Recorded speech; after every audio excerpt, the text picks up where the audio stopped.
Alors aujourd'hui, on va essayer de voir un cours sur les engrenages. Il sert à transmettre le mouvement de rotation avec réduction de vitesse et quelquefois renvoi d'angle de 90 degrés. Alors un engrenage est défini toujours par deux roues dentées.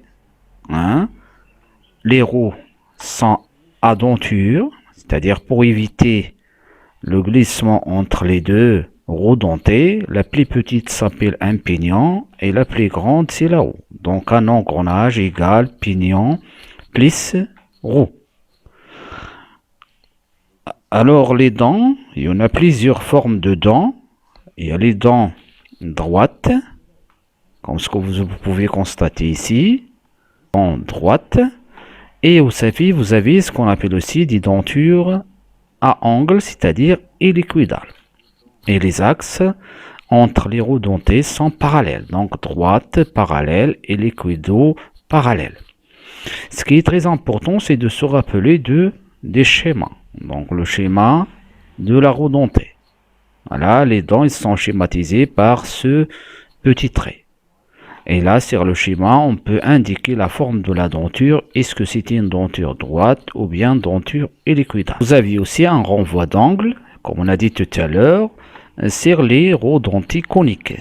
Donc là, c'est une forme de roue conique à denture droite. Et les axes sont perpendiculaires. Un cas particulier, c'est lorsque vous avez le pignon qui est une vis. Et là, on parle plus de dents, on parle de filets. Donc la vis a un nombre de filets et la roue a un nombre de dents. Le schéma de chaque élément. Denture conique et roue et vis sans fin. Vous avez aussi ici sur le dessin les deux roues dentées hélicoïdales.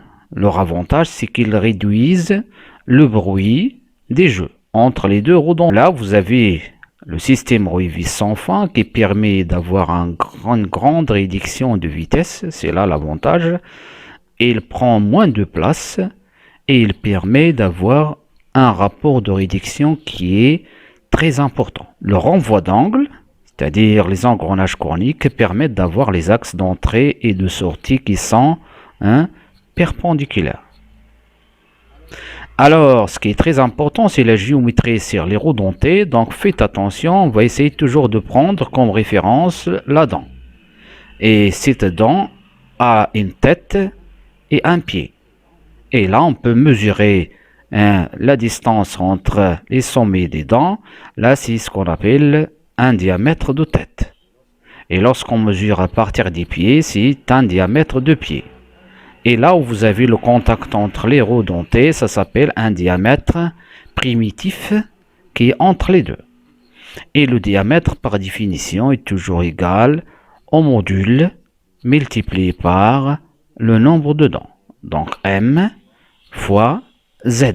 M, c'est le module, c'est une constante donnée par le constructeur ou le fabricant des roues dentées, multiplié par le nombre de dents qui est indiqué par la lettre Z majuscule.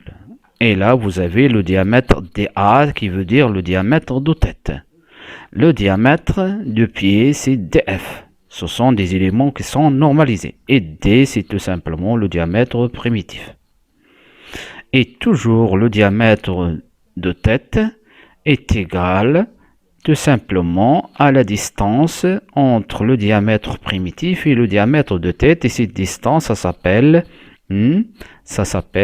DA. Là, diamètre de tête égale le diamètre primitif plus 2, c'est-à-dire 2 fois cette distance symétriquement par rapport à l'axe. Et cette distance est égale 2 modules. Et c'est la distance que vous avez ici, ça s'appelle la saillie.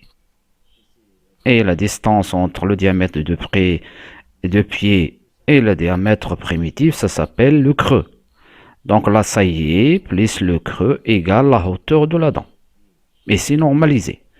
Donc pour la saillie, c'est 1 module. Et pour le creux, c'est 1,25 module. Ce sont des éléments qui sont normalisés. Alors pour les formules de calcul et calcul, un engrenage est toujours égal 2 roues dentées. Donc le pignon plus la roue. La plus petite c'est le pignon et la plus grande c'est la roue. Et ce qui nous intéresse surtout, c'est comment calculer la vitesse ou le rapport de vitesse entre l'entrée et la sortie, c'est-à-dire le pignon et la roue.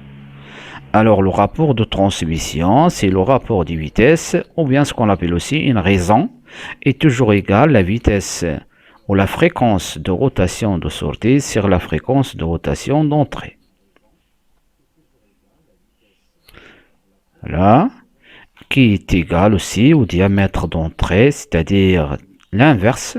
Donc là, diamètre d'entrée sur le diamètre de sortie est égal Z d'entrée sur Z de sortie. Donc là, c'est tout simplement une relation dont il faut se rappeler à chaque fois pour définir la raison, bien le rapport de transmission. N sortie sur N entrée égale l'inverse, diamètre entrée sur diamètre sortie, ou bien Z d'entrée sur Z sortie. Et c'est une valeur sans unité, c'est un chiffre qui est toujours inférieur strictement à 1 lorsqu'il s'agit d'un réducteur. Voilà. Et si vous avez le rapport qui est supérieur à 1, donc là on l'appelle un multiplicateur. Donc N, S et NE qui sont toujours donnés en tours par minute, la fréquence de rotation. Et R c'est 100 unités. Et pour le système vis la roue et vis sans fin, on a dit tout à l'heure que le rapport, on a une vis. S'il s'agit d'une vis, tout simplement à un filet, donc 1 sur Z, c'est-à-dire Z, le nombre de filets de la vis sur le nombre de dents de la roue. Alors dans ce cas-là, on n'a plus un engrenage, mais on a plusieurs engrenages. Et là, ça s'appelle tout simplement un train d'engrenage. Train d'engrenage lorsque vous avez deux engrenages au minimum. C'est lorsqu'on a 2 engrenages au minimum, on l'appelle un train d'engrenage. Dans notre cas là, si on suit un petit peu le mouvement, à partir de la roue rouge, si on la considère comme étant entrée, donc 10 avec la roue 15, donc la roue bleue, donc là c'est le premier engrenage. Et puis là vous avez un deuxième engrenage, et là vous avez le troisième engrenage. Donc au total on a 3 engrenages. Alors pour le rapport c'est très simple, il suffit tout simplement de multiplier le premier rapport par le deuxième rapport par le troisième rapport, ainsi de suite. C'est lorsqu'on a X engrenage. Alors tout à l'heure on a parlé des diamètres, des modules. Plus le module est grand et les dents sont grosses. Pour un train d'engrenage, le module est le même pour tous les roues dentées. Alors là, il faut respecter les conditions d'engrainement. Pour avoir un engrainement entre 2 roues dentées, il faut toujours qu'il y ait même forme de dents entre les 2 roues dentées et même distance entre les 2 têtes des roues qui se suivent, et vous avez aussi le même module. Alors aussi, très important, une relation géométrique, c'est l'entraxe entre les 2 roues dentées. Si vous avez 2 roues dentées qui engrainent par un point extérieur, c'est-à-dire un engrainement extérieur, donc l'entraxe, la distance entre les 2 axes, égale le rayon des pignons plus le rayon de la roue.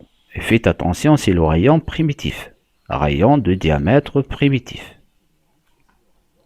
Ou bien le diamètre plus le diamètre divisé par 2, qui veut dire le rayon de 1 plus le rayon de 2. Alors là, vous avez un cas particulier où vous n'avez plus de roue cylindrique, mais vous avez ici une roue plate. Donc là, ça s'appelle plus une roue, mais c'est une crémaillère. Donc roue crémaillère. Et là, on l'appelle un engrenage roue crémaillère. Roue crémaillère. Alors, pour la vitesse au contact, alors la crémaillère a une vitesse linéaire puisqu'il fait, là on a une transformation de mouvement de rotation en translation. Et la vitesse est toujours égale à oméga fois r. Si vous prenez un point commun entre le pignon et la roue, la vitesse linéaire en relation avec la vitesse angulaire, v égale oméga fois r.